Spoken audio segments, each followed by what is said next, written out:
Mason moved carefully through the thick fog, boots crunching over broken metal and alien roots. The jungle wasn't just alive, it was watching. He could feel it.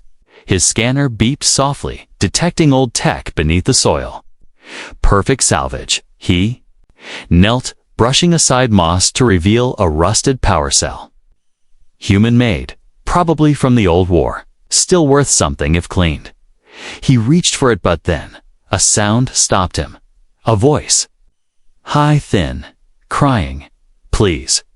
Help, someone. Please. Mason froze. The voice came from somewhere deeper in the jungle. It didn't sound like a human child.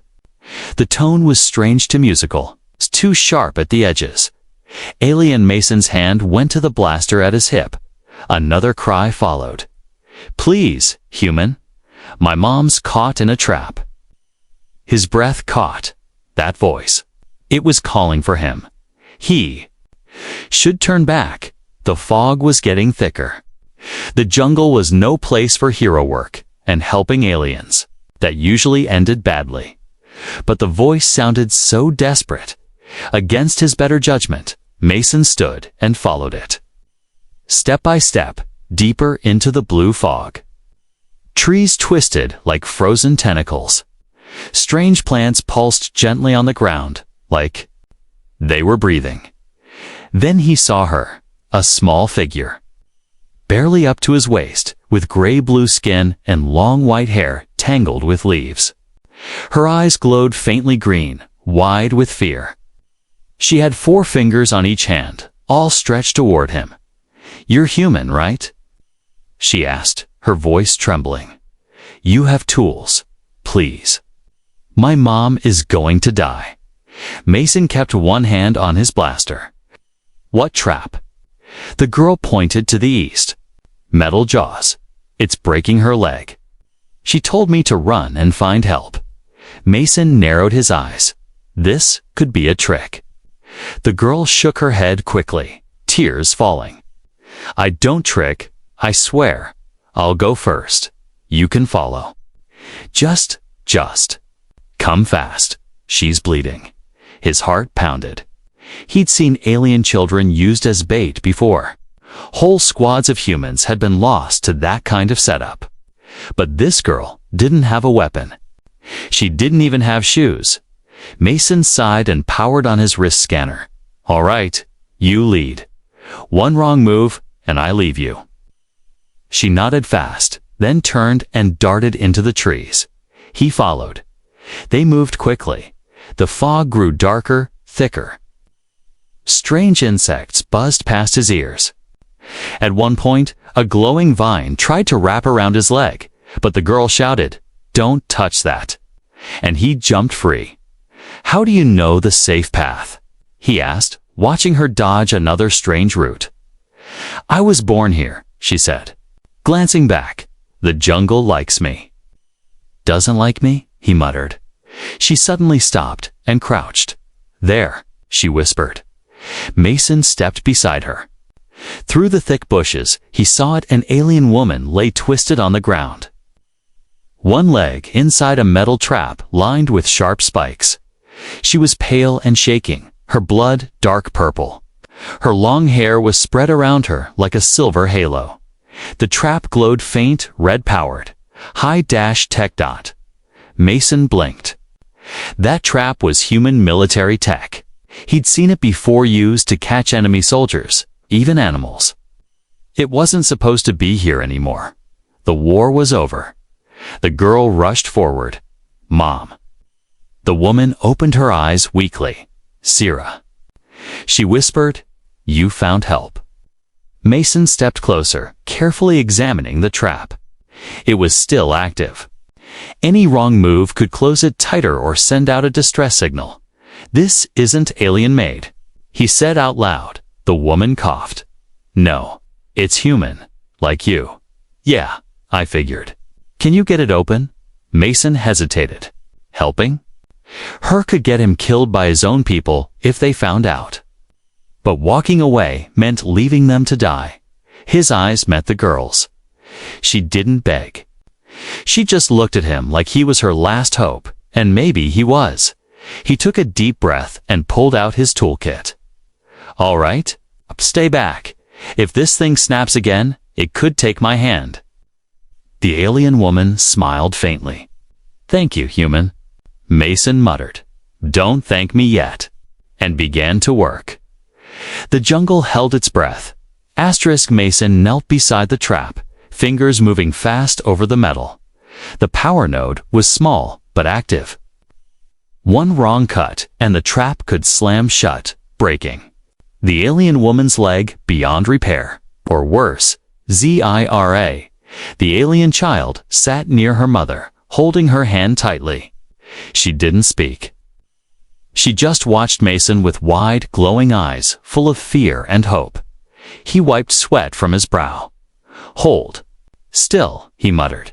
The trap was military grade. Its tools barely fit inside the tiny ports. It had a pressure sensor too. That meant the moment the leg was removed, unless it was disabled first, the jaws would snap shut. He pulled out a small EMP dart from his pouch. "This'll kill the signal for 5 seconds," he said. "When I say go, pull her leg out, fast." Zira nodded, lips pressed tight. Mason took a breath.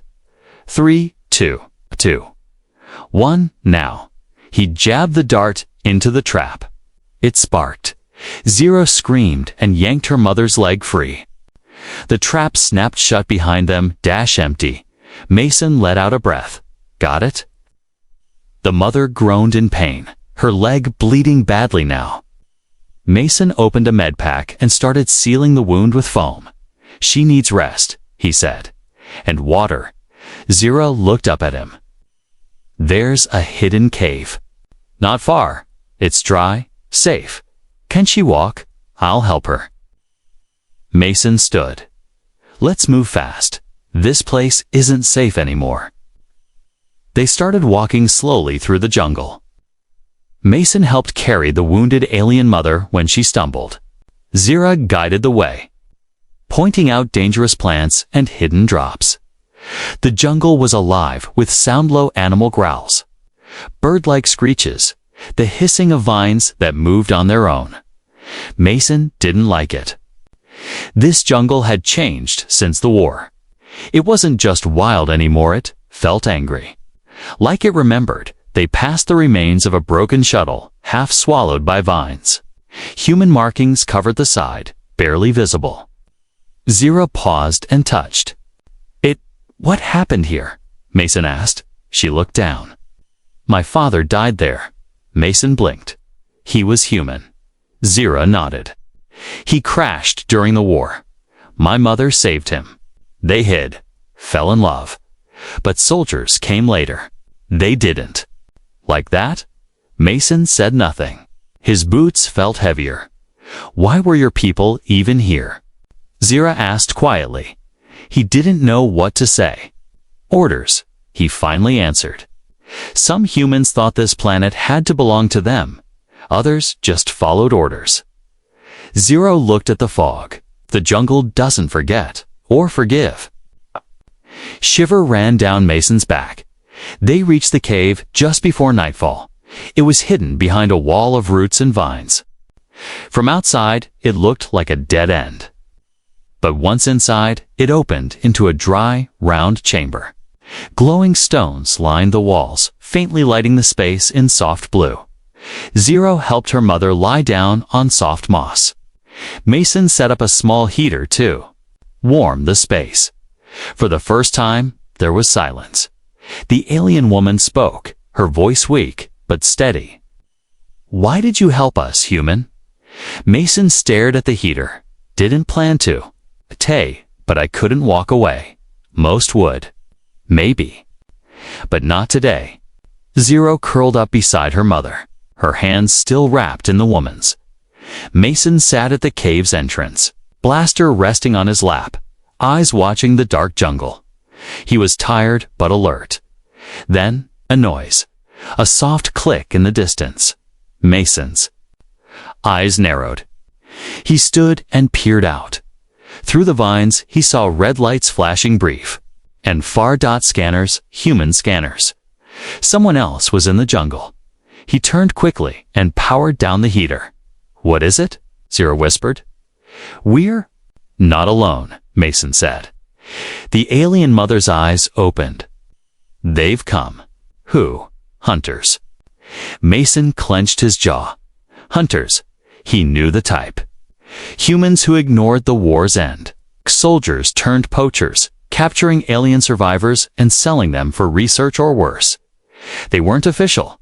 They didn't follow rules. And if they found this cave, there would be no talking. Zero grabbed his hand. "Will they take my mom?" "They'll try," Mason said. "But they'll have to go through me first." He checked his blaster. Only 3 energy cells left. Not enough for a full fight, but enough to buy time. He looked at the 2 aliens huddled together. Maybe they were just one small family. Maybe none of this mattered in the Grand War, but tonight they were under his protection, and Mason had never backed down from a fight when it truly mattered. Mason crouched outside the hidden cave, his blaster ready, breath shallow. Fog rolled across the jungle floor like a slow river, but something wasn't right. He could feel it. His instincts, sharpened by war, screamed one thing: they're coming.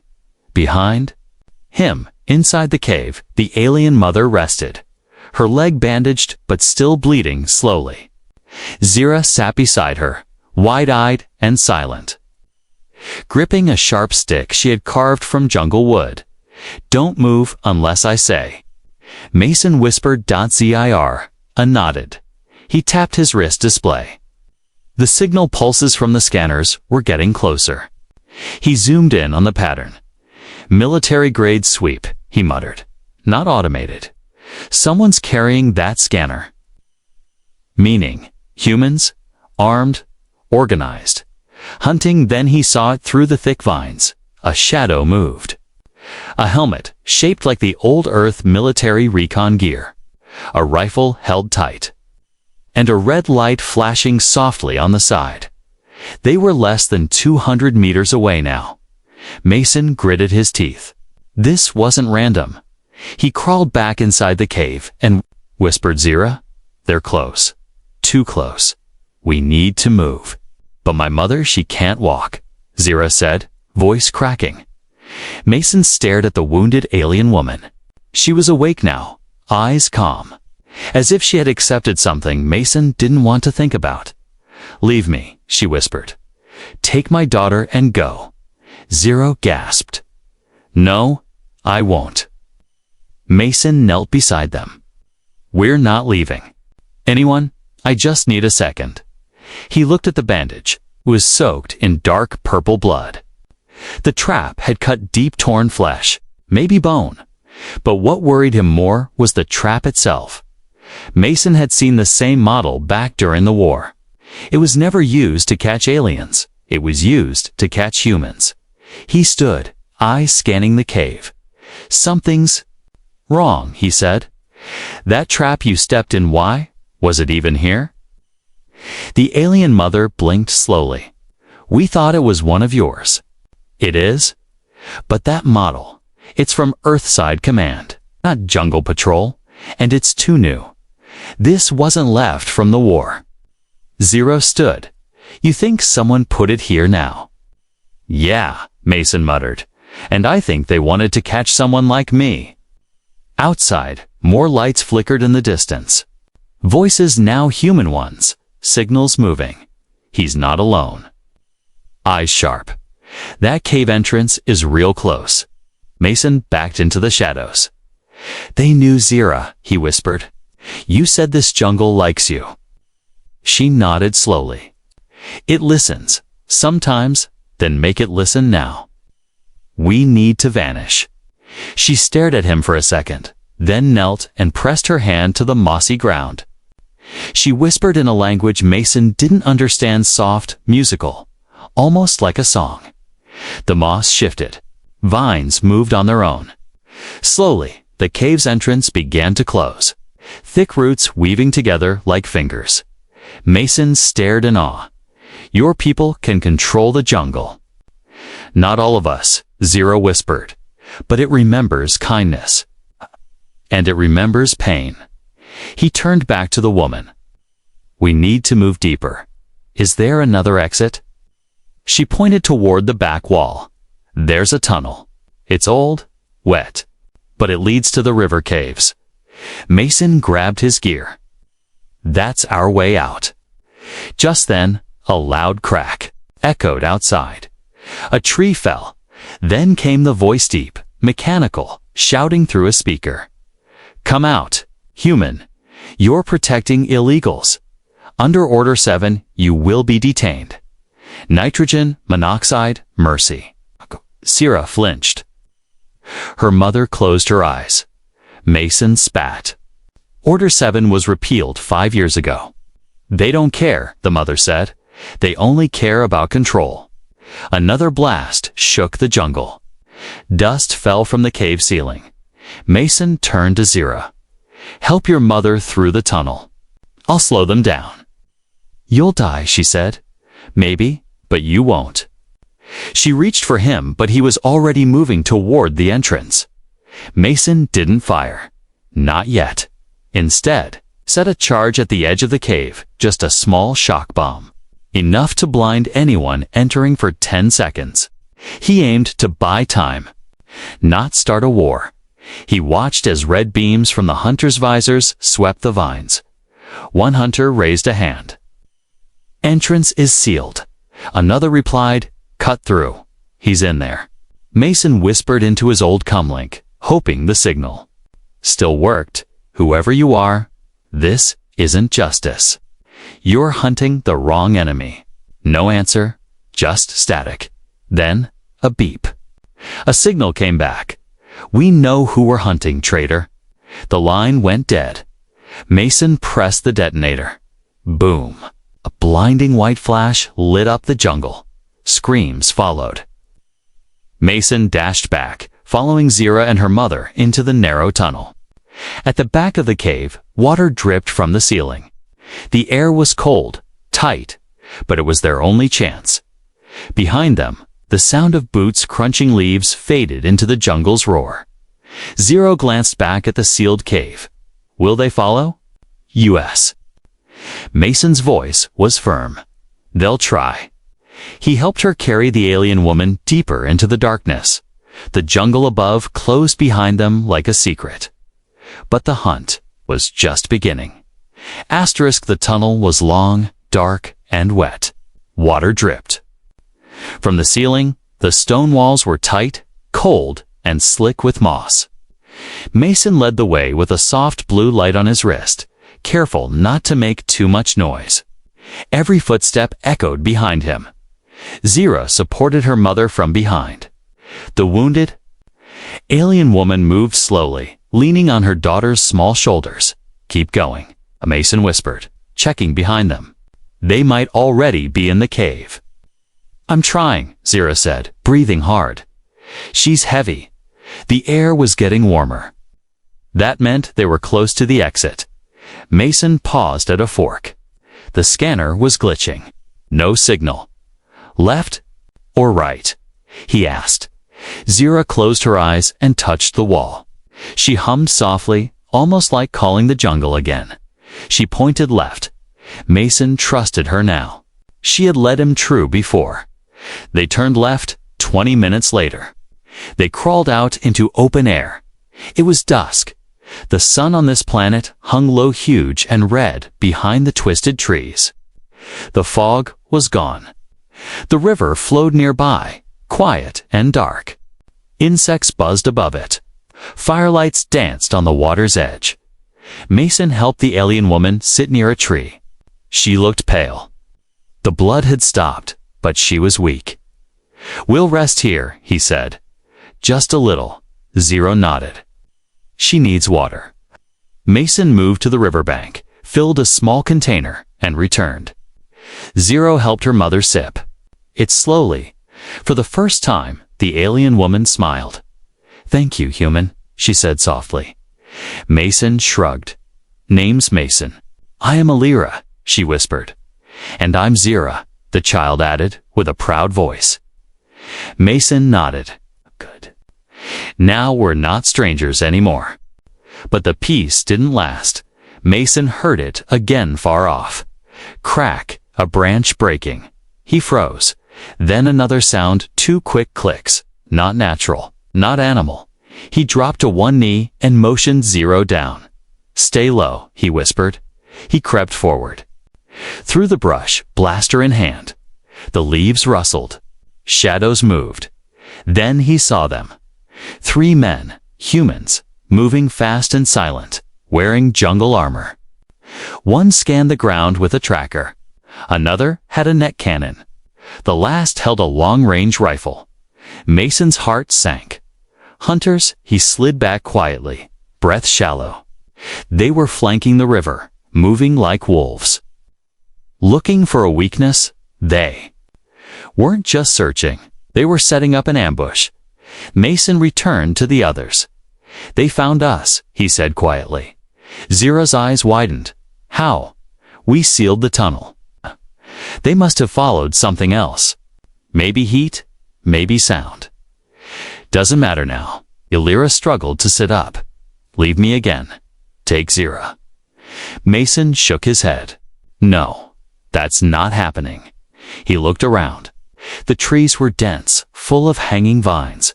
The river curved behind them. He tapped his wrist screen. All right. There's a clearing nearby. We'll draw them there. It's open ground. No ambush. Zero frowned. But won't that help them shoot? Mason smiled faintly. It'll help me see. He handed her a small device. This is a signal pulse. Use it only if I don't come back in 10 minutes. Zero held it tightly. What happens then? You run. Mason moved fast. He set 2 traps, old tricks from the war. A noise decoy tied to a low vine, and a flash mine hidden behind dry leaves. Then he entered the clearing and waited, standing tall. The sun was nearly gone. Darkness crept in fast. He didn't have to wait long. The first hunter stepped into view. His armor reflected faint light. He raised his rifle. You're outnumbered, Mason, he called. Hand over the Xenos. Not happening, Mason replied calmly. A second hunter appeared behind the first. You're protecting the enemy. You know what that makes you? Mason didn't move. You mean the child and the wounded mother? That's who you call enemies. They're not our kind. They don't belong here. Mason's voice was cold. Neither do you.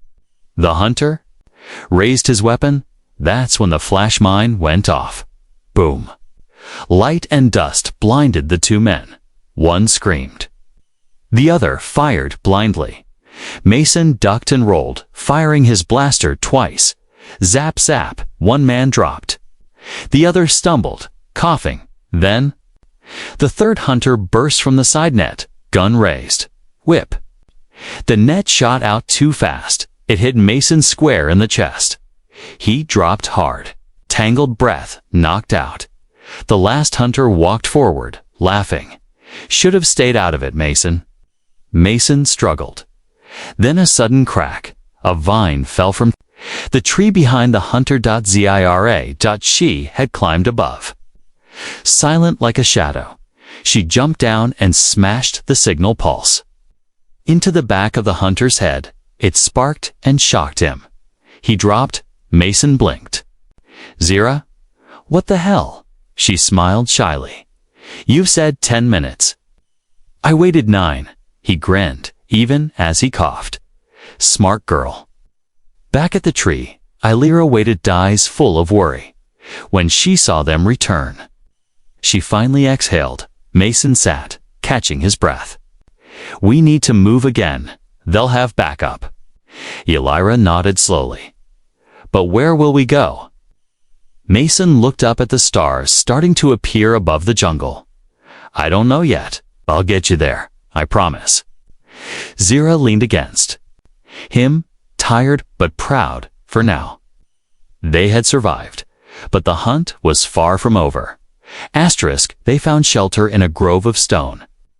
Pillars hidden deep within the jungle natural towers formed from ancient lava. Ivy covered the walls, and the ground was soft with moss. Fireflies lit the air like tiny stars. Mason carefully helped Illyra lie down on a thick bed of leaves. Her breathing was shallow, and her skin looked pale.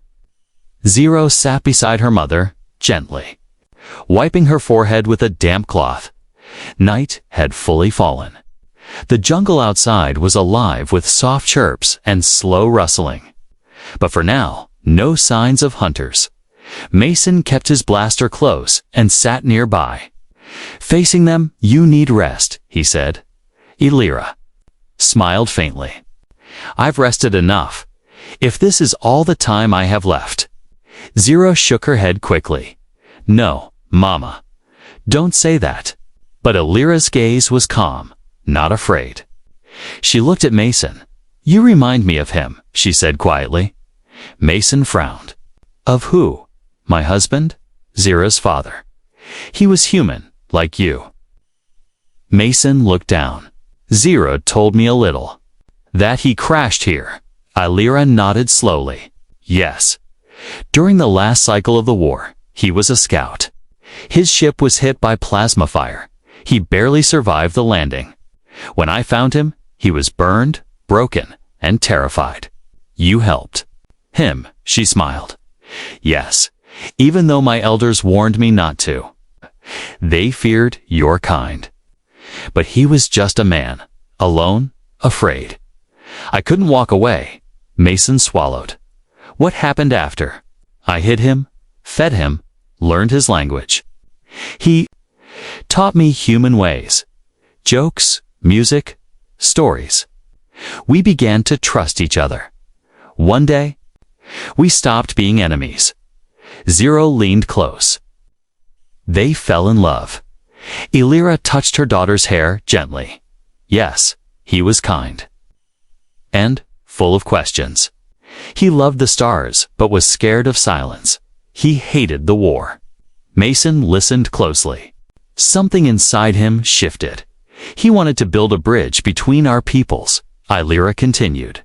He said, "If we have children, they will be proof that peace is possible." Mason nodded. "That's a good dream." "It was," she said, her voice softer now. "But dreams don't always survive war." Her eyes grew distant. One day, a human patrol found our home. They didn't ask questions. They shot first. He shielded us. Took the blast meant for me. Zira lowered her head. I was very small. I remember his voice, but not his face. Silence filled the grove. Mason clenched his fists. They killed their own man. They saw him as a traitor. Oh, just like, "They'll see you." Mason looked away, heart heavy. I followed orders too. Once, I never asked what was right. I just did what I was told. Illyra nodded gently. "And now?" "I don't know," he admitted.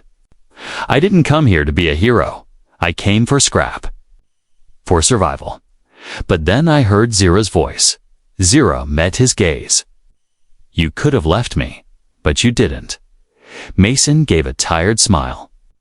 "Yeah, guess I'm not the man I used to be." Illyra reached out, her hand trembling. Mason took it. "Then maybe there is still hope," she said. They sat like that for a while, just breathing. Then Illyra spoke again. "There's a place north of here, beyond the glass cliffs. My people still hide there. Zira will be safe." Mason raised an eyebrow. "And you?" "I can't make that journey." Zira shook her head. "Quickly, I won't leave without you." Mason stood. "Then we carry her." Illyra coughed. "It's 3 days, dangerous, wild, and the hunters won't stop." "I've faced worse," Mason said. "And she's your daughter. She deserves to grow up safe." Illyra looked at him, her eyes glistening. "Then promise me. If I don't make it, you will protect her." Mason didn't answer right away. Then he knelt beside Zira and looked her in the eyes. "I promise." Zira stared at him, unsure. Why do you care so much? He smiled, but it didn't reach his eyes. Because no one protected my sister when she needed it. I lost her. I don't want to lose anyone again. Zira reached out and held his hand. Small, warm, trusting. Illyra closed her eyes and exhaled. Then, it's decided. She whispered, "We leave at dawn." Later that night, while Zira slept, Mason sat watch, eyes scanning the jungle. He didn't know what tomorrow would bring. More traps, more hunters, more danger. But something inside him had changed. He was no longer just a scavenger. He was something more, maybe even a protector. The first light of dawn broke through the trees, casting long shadows across the jungle floor. A low mist clung to the ground. The air was still, almost too still, like the jungle itself was holding its breath. Mason helped Illyra to her feet. Her leg was wrapped tight with fresh cloth, and he had used a vine-made sling to help support her weight. Zira clutched a small pack filled with supplies, dried roots, water, and a strange glowing stone her mother said would help guide them. They were heading toward the glass cliffs, a sharp, tall ridge beyond the jungle where the alien survivors were said to live in secret. It was 3 days on foot. With Illyra wounded, it might take more, but there was no other choice. They had to move before the hunters returned. Hours passed, the jungle grew thicker. The ground turned uneven, roots rising like arms trying to trip them. Strange animal calls echoed in the distance. Several times Mason had to pause and check for traps, human and alien both. Zira walked beside him, keeping quiet. She watched the trees like she understood their moods. Behind them, Illyra leaned on Mason but walked without complaint. Then, near midday, Mason heard a sound that made him stop. A mechanical hum. Distant, but growing louder, he raised a fist. "Stop! Get down!" They crouched low behind a thick wall of red-leafed bushes. A moment later, human drone passed over, head sleek, black, armed. Its red eyes scanned the ground, pulsing as it moved. Mason cursed under his breath. "That's a military scout drone. Someone brought full gear out here." Zira looked at him. "They're getting serious." "Too serious," he muttered. "They." "No, we're heading north." The drone disappeared into the trees. Illyra whispered, "If they find the cliffs, they'll wipe out everyone there." Mason finished, anger rising in his chest. He stood up, heart pounding. "No, not happening. We're not running anymore." By nightfall, they reached a narrow pass between two rock walls. It was quiet, but too quiet. Mason's instincts flared again. He raised his blaster. Then a voice. "Drop it, Mason." He froze. From the shadows, 4 humans stepped out, weapons raised. They wore patched armor, jungle camo cloaks, and grins that didn't reach their eyes. Their leader was tall, shaved head, with an old Earth military badge on his chest. Mason recognized him immediately. "Griff," he said coldly. "Long time," Griff replied. "Didn't think I'd see you again." "You shouldn't have." Griff looked past him, spotting Zira and Illyra. Well, you've been busy. Protecting the enemy now. They're not enemies," Mason growled. "She's a child. The mother's injured." Griff raised an eyebrow. "So what? You think their lives are worth more than ours? Have you forgot what they did in the war?" "No," Mason said. "I remember everything. That's why I'm standing." "Between you and them," Griff stepped closer. "You used to follow orders." "Yeah," Mason said. "And that's what got my unit killed. Orders like yours." The other hunters tensed. "You're a traitor now," one muttered. Griff smiled. "No, he's confused. He just needs a reminder of who he is." Then Griff tossed something on the ground. Mason flinched. It was a dog, tag-rusted, dented. He picked it up. His sister's name was engraved on it. "You left this when she died," Griff said. "She was caught in an alien raid. You remember that?" Mason's hand shook. "Yes," he said. "And she died because humans attacked first. The aliens fought back. She was caught in the middle. She was 12. Griff shouted. "They didn't care. Neither did we."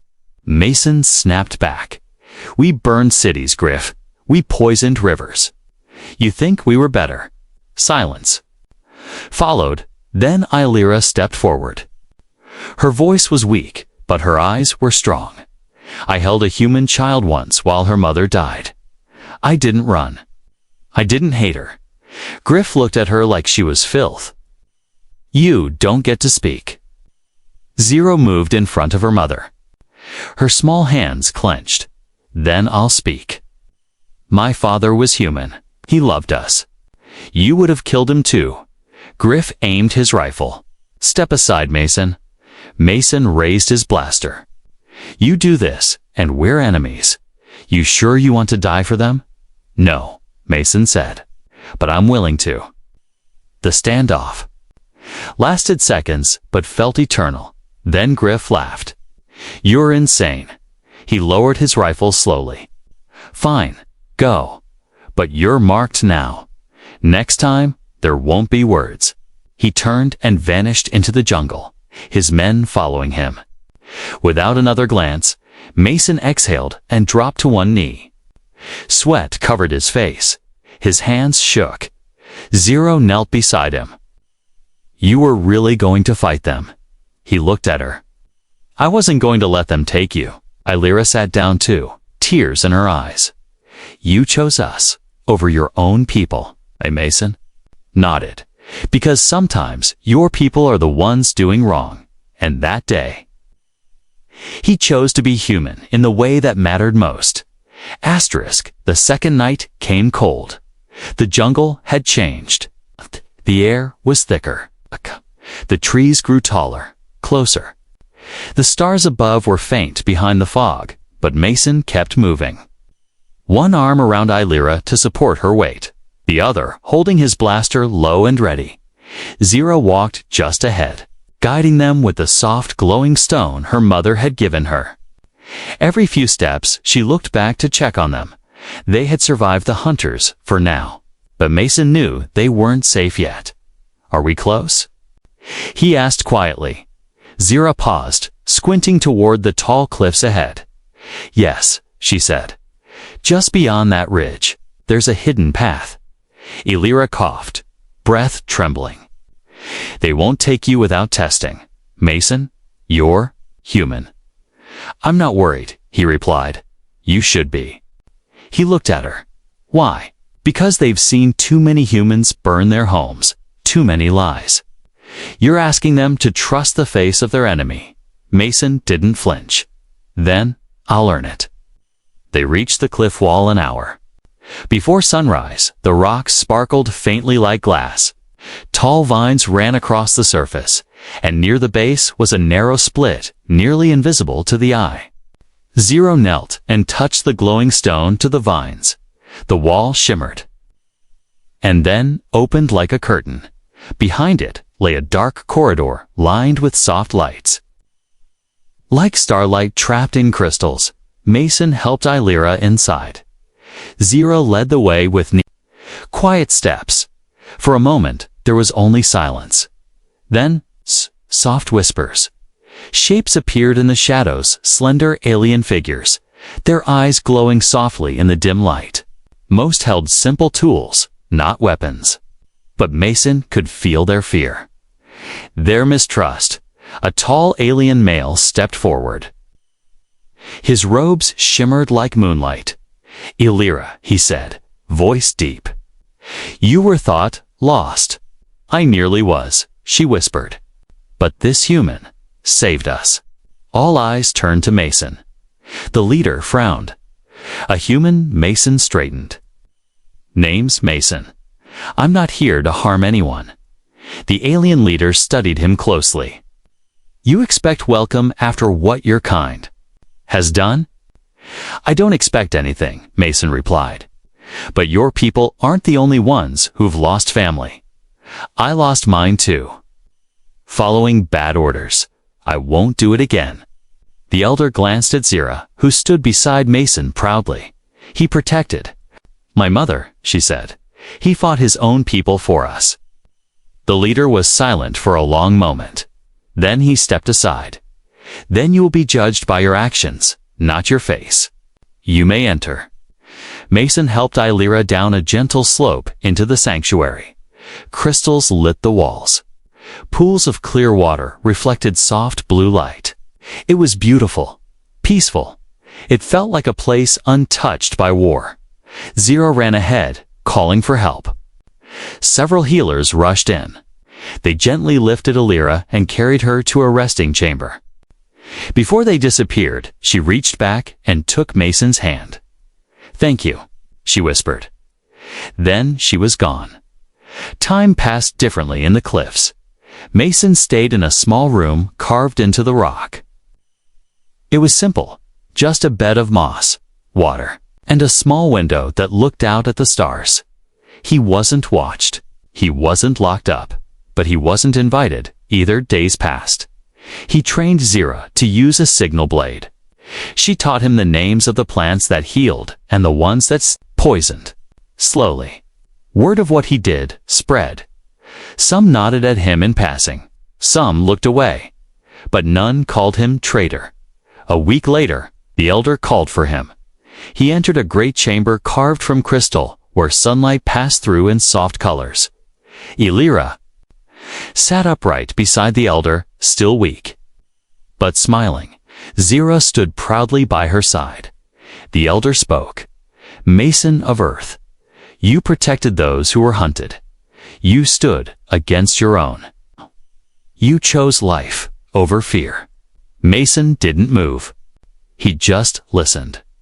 You will never be called a traitor here, the elder said, because among us you have become something rare. What's that? Mason asked. A father, a shield, a man who sees with his heart. Zero stepped forward and held out something wrapped in cloth. Mason opened it. Inside was a carved stone pendant, half alien, half human, fused together. Zero smiled. It's a bond token. It means you belong. Mason stared at the token for a long moment. Then he placed it around his neck.